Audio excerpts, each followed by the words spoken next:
Good morning and good afternoon, everyone. Hopefully you all can hear me. One second.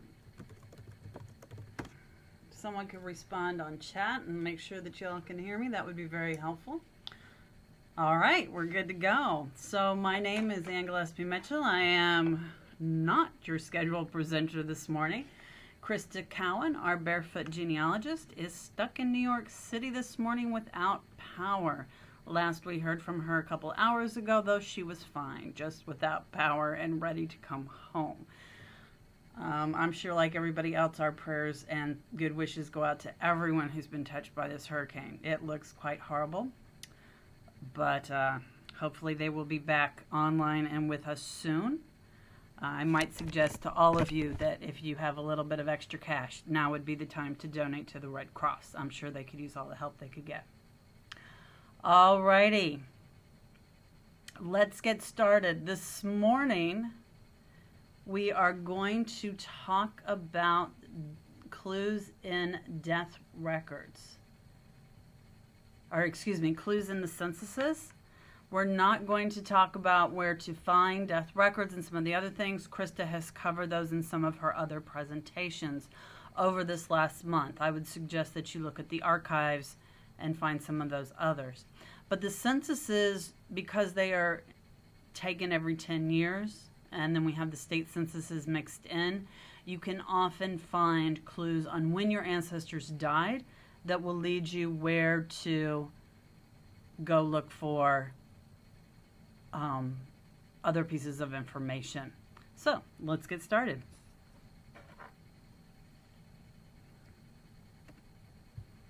Maybe. There we go. All right.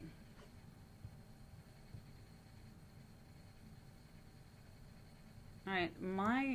Hold on one moment. Am I still broadcasting what I think I'm broadcasting? Yes. Okay. I just pushed a button and suddenly I was on game day coverage, and that seemed a little odd to me. All right, so the first place to look when you look in censuses is between 1850 and 1885. You look in government, published mortality schedules. Okay, I think I've recovered there. One of the easiest ways to find those is to go into the card catalog, type mortality into the title, and you will get a list of different schedules and indices that are indeed our death schedules. Now, these are very useful because not only do they tell you the people who died, they tell you the cause of death and usually when and where they were born. But that assumes that you had ancestors that only died in the years of the census. But when you do, it can be very useful. So, for example, I'm looking here at, this is in 1870, persons who died during the year ending June 1st, 1870, and this one is from North Carolina. A little hard to read, but you never know what you're going to find in here. I was looking through and I found, it's my fourth great-grandfather. His name was Lansford Hopper, and as you read through here, it gives you the cause of death. This one is murdered. You do not see that every day. So there's something I have to go research. Also, right above it, you see the cause of death as dropsy. I believe I'm pronouncing that correctly. It's an odd term. I don't really know it. So when you see these things, you need to go look them up. There are many places where you can go look these up. Wikipedia, Cindy's List. In this case, I chose to go look at medicinenet.com. Google will also lead you for a definition of dropsy. It's an old term for the swelling of soft tissues due to the accumulation of excess water. You actually see this quite a lot. Not quite sure what caused it back in the 1800s, but you do see this quite a lot. For things like tuberculosis, they often show up as consumption, so these are things to look for. But make sure that you find the cause of death, and if it doesn't make a lot of sense to you, go look it up and see if you can find what actually caused it. All right. The 1900 and 1910 censuses in the U.S. have a really, really great clue for women of childbearing years and who who have children, they tell you the number of children that they had and the number of children still living. This is really useful because it tells you not only how many children you should be looking for, but if any of them have passed away. And if you can look at the differences in 1900 and 1910, you can get a sense of which children they might be. In this particular case, Hattie had 4 children, 3 of which were living. So what you would want to do then, we noticed that she has 3 children living with her, 2 daughters and a son. So here we see one is 6, one is 2, and one is 8 months old. Chances are good the child you were looking for was born between the first 2 because that's where the biggest gap is. So if you're going to go start looking for obituaries and tombstones, that would be where you would go look. Of course, she is not in the 1900 census because if she was born less than 6 years ago, she would not be in that census. Now, it's very useful when you're looking at 1900 and 1910, but also look for gaps between children in any of the censuses. Usually children before birth control was invented were born every 2 years, more or less. So if you see big gaps, it either means a mother has died and the father's gotten remarried, the father was off at war, or maybe there was a death of a child. You don't know, but it's a clue and something you want to write down as something you should go research. Read the census.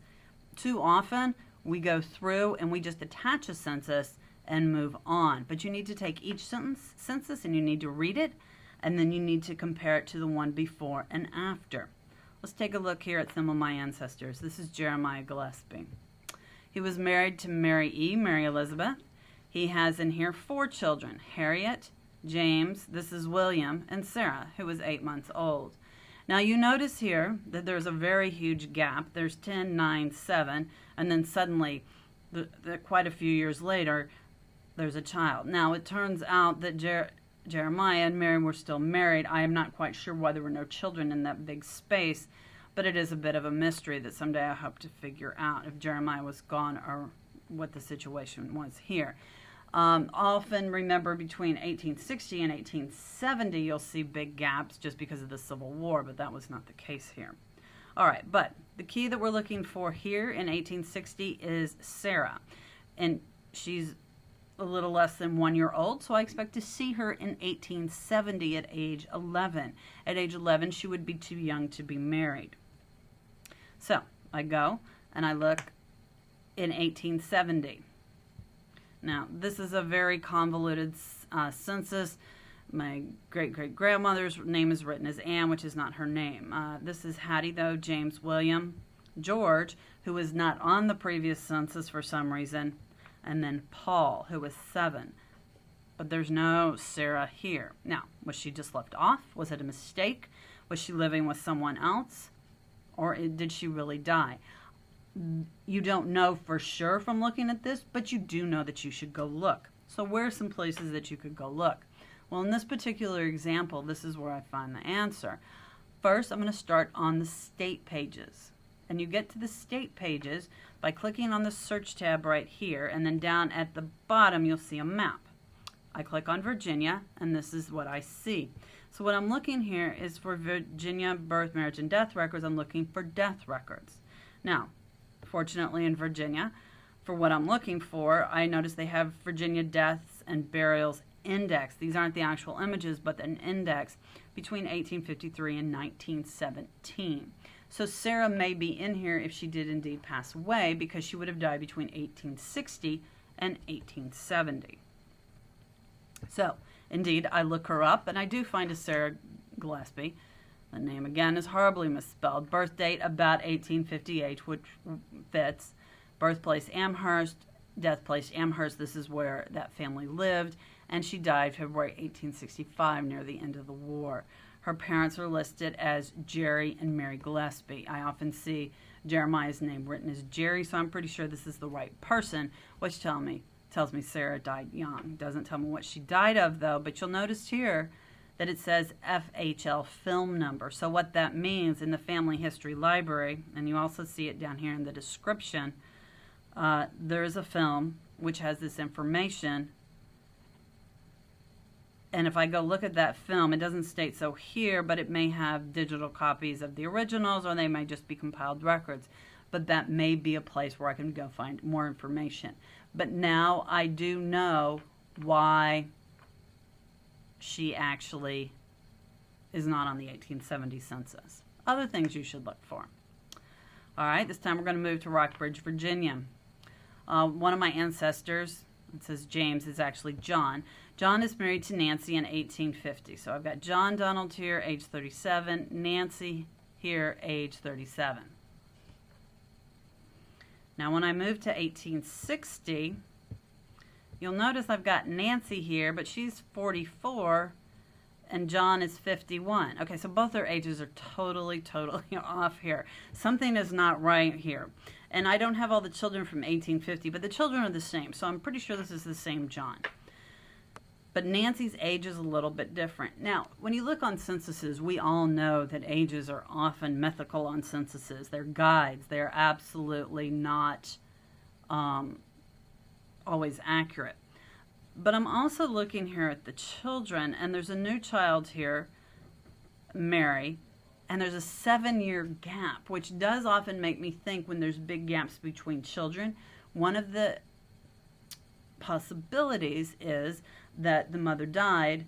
Divorces were not very common back then, but the mother died and the father got and remarried. So I could go and I can look in the Virginia death burial index, but I don't find her. There's no Nancy Donald that died there.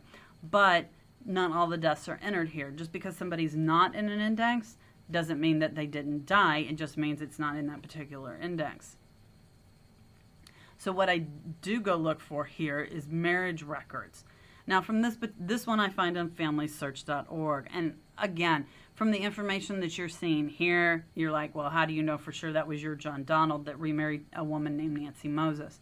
I've done some other research which has actually proven this was the same John Donald, that he was widowed when he was remarried. He was the son of James, and this is actually his second wife. Sort of a sad story. She dies a few years later.